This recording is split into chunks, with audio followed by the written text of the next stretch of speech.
खुद से जीतने वालों को मेरा सलाम और प्रणाम। एक व्यक्ति सुदूर प्रदेश से यात्रा करके गौतम बुद्ध से मिलने आया। उसका चेहरा देखकर लग रहा था कि यह अंदर से बहुत परेशान है। व्यक्ति ने गौतम बुद्ध को प्रणाम किया और बोलते बोलते रोने लगा। मुझे इंसाफ चाहिए, उन नीच लोगों को सजा मिलनी चाहिए। हमेशा की तरह गौतम बुद्ध शांत थे। फिर उन्होंने व्यक्ति को पानी पिलाया और पास में बिठाया। फिर पूछा, भाई तुम्हारे साथ क्या हुआ है जो तुम इतने बेचैन हो? तथागत की मधुर आवाज में अपनापन सुनकर व्यक्ति थोड़ा शांत हुआ। कुछ देर सांस लेने के बाद वो बोला, 4 लोगों ने मिलकर मेरे साथ व्यापार में बड़ा धोखा किया है। सामान लिया और पैसे नहीं दिए। जब मैंने पैसे मांगे तो उन्होंने कहा, तुमने सामान दिया ही कब? उल्टा हमसे एडवांस ले लिया, अब ब्याज सहित पैसे वापस करो। उन लोगों ने सबके सामने मुझे झूठा साबित किया। मेरी बहुत बेइज्जती हुई। उस व्यक्ति ने कहा, अब मुझे रातों को नींद नहीं आती। हर जगह उनके चेहरे सामने आते रहते हैं। मैं चाहता हूं कि उन्हें उनके किए की सजा मिले, मुझे इंसाफ मिले, तब जाकर मेरा मन शांत होगा। गौतम बुद्ध ने कहा, जब तक उन्हें सजा नहीं मिलेगी तब तक क्या तुम खुद को सजा देते रहोगे? व्यक्ति ने कहा, मगर ऐसे लोगों को तो सजा मिलनी ही चाहिए, वरना ये लोग दूसरों को ऐसे ही लूटते रहेंगे। गौतम बुद्ध मुस्कुराए और बोले, मैं तुम्हें एक कहानी सुनाता हूं, फिर तुम ही बताना कि तुम्हें क्या करना चाहिए। व्यक्ति संतुष्ट नहीं था पर चुप रहा। गौतम बुद्ध ने कहा, एक बार एक सैनिक जंगल से गुजर रहा था। अचानक उसे कमर में बहुत तेज चुभन हुई। दर्द इतनी तीव्रता से हुआ कि सैनिक नीचे गिर पड़ा। उसने होश संभाला तो देखा कि उसकी कमर में तीर घुसा हुआ है और कपड़े खून से भीग रहे हैं। तभी उस सैनिक के सामने से एक शिकारी भागकर निकला। सैनिक समझ गया कि उस शिकारी का ही तीर मुझे लगा है। सैनिक उस शिकारी की दिशा में चलने लगा, लेकिन तीर और चोट के चलते चलना बहुत मुश्किल हो रहा था। सैनिक वहीं गिर पड़ा। इतने में वहां से एक वैद्य निकले। तुरंत सैनिक का तीर निकाला और उसका उपचार करने लगे, लेकिन तीर निकलते ही सैनिक उठा और जाने लगा। वैद्य ने कहा, भाई पहले उपचार तो होने दो, नहीं तो पूरे शरीर में जहर फैल जाएगा। लेकिन घायल सैनिक गुस्से से बोला, नहीं, पहले मुझे उस कायर को ढूंढना है जिसने मुझ पर यह तीर चलाया और मदद के लिए रुका भी नहीं। मैं पहले उसे सजा दिलवाऊंगा, फिर इलाज कराऊंगा।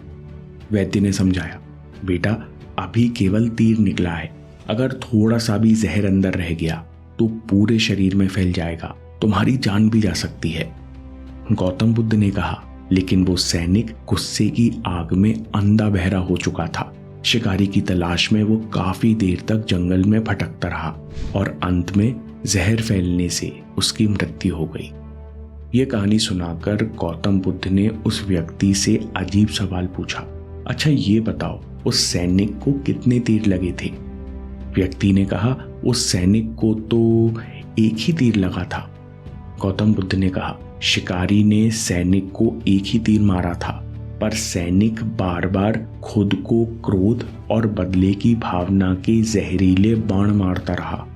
अपने विचारों और भावनाओं से खुद को घायल करता रहा। गौतम बुद्ध कहते हैं, दूसरा तीर पहले वाले से ज्यादा कष्टकारक था क्योंकि सैनिक उसे खुद को मार रहा था। बुद्ध कहते हैं, हमें हमारे क्रोध के लिए दंड नहीं मिलता, बल्कि हमारा क्रोध ही हमें दंड देता है। अनित्यता। गौतम बुद्ध ने कहा, इस संसार में सब कुछ बदलता है। अनित्यता के कारण हम सबके जीवन में कभी ना कभी तकलीफ आती है, कभी अचानक नुकसान होता है, कभी हमसे गलती होती है, कभी हम पर झूठे आरोप लगते हैं, कभी हमें कोई छोड़कर चला जाता है। लेकिन इसको बार बार याद करते रहना और खुद दुखी होना इंसान को असल घटना से कहीं ज्यादा कष्ट पहुंचाता है। Pain is inevitable but suffering is optional. तकलीफ तो अटल है, पर दुखी रहना पूरी तरह आपकी मर्जी है। तृष्णा। व्यक्ति ने पूछा, लेकिन मन पुरानी बातों को छोड़ नहीं पाता, बुरी भावनाएं बार बार हावी हो जाती हैं। गौतम बुद्ध कहते हैं कि जिसके मन में तृष्णा पैदा हो जाए कि ऐसा ही होना चाहिए, मुझे तो यही चाहिए, तो उसे ब्रह्मांड के सारे देवता भी दुख से बचा नहीं सकते। ये तृष्णा कठिन अनुभवों से बचने की, शारीरिक सुख पाने की, बदला लेने की या अत्यधिक धन संपत्ति पाने की हो सकती है। गौतम बुद्ध कहते हैं कि कोई भी कारण इतना बड़ा नहीं कि आप विचारों से खुद को चोट पहुंचाएं। अभी तक आप जानते नहीं थे, लेकिन समझदार इंसान गलती बार बार नहीं दोहराता। दृढ़ निश्चय और प्रयास से जन्मों से पड़ी बुरी आदतें भी त्याग देता है। तथागत व्यक्ति को समझाने के लिए कहते हैं कि बुरा इंसान कभी खुद को बेहतर करने का प्रयास नहीं करता, इसलिए वो बुरे गुणों को छोड़ नहीं पाता। यही बुरे गुण आखिर में उसे दंड देते हैं। इसलिए आपको बदले की भावना और असहाय होने की भावना छोड़कर आगे वर्तमान पर काम करना होगा। ऐसा करने से अपने आप सही रास्ता निकलेगा। तुम निश्चिंत रहो। गौतम बुद्ध ने कहा, अब वर्तमान पर ध्यान दो और मन को शांत होकर केवल देखो। ये प्रयास तुम्हें करना ही होगा, क्योंकि हमारे अलावा हमारा कोई उद्धार नहीं कर सकता।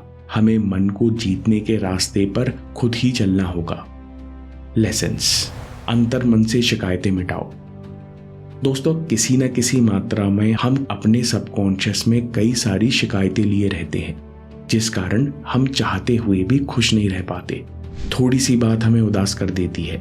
हमारा स्वभाव ऐसा होना चाहिए कि हम बच्चों की तरह अकारण ही खुश रह सकें। छोटी छोटी बात हमें एनर्जी और खुशी से भर सकें। जिसका ऐसा स्वभाव होता है, उसका शरीर और मन हमेशा ऊर्जावान रहता है। बुद्धि तेज चलती है, वो सुख दुख में सम रहता है और वो जल्दी बीमार भी नहीं पड़ता। दूसरा लेसन, स्वीकार करना महानता की शुरुआत है। जितने भी महान लोग हुए हैं, इन सबके जीवन में अन्याय, गलती और कष्ट थे।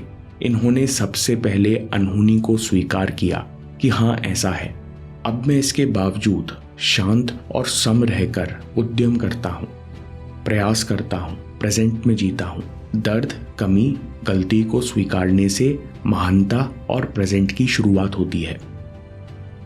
शाओलिन में कहते हैं कि असली ताकत केवल और केवल पूर्ण समर्पण से अभ्यास करने में है। अभ्यास में डूब जाने का क्या मतलब है? अभ्यास के लिए समर्पण कैसे करते हैं? इस पर पूरा वीडियो देखिए और याद रखिए, आपके समय से कोई वीडियो, कोई ऐप, कोई न्यूज़ कीमती नहीं है। मैं काम के किस्से लाता रहूंगा। हम जीतेंगे।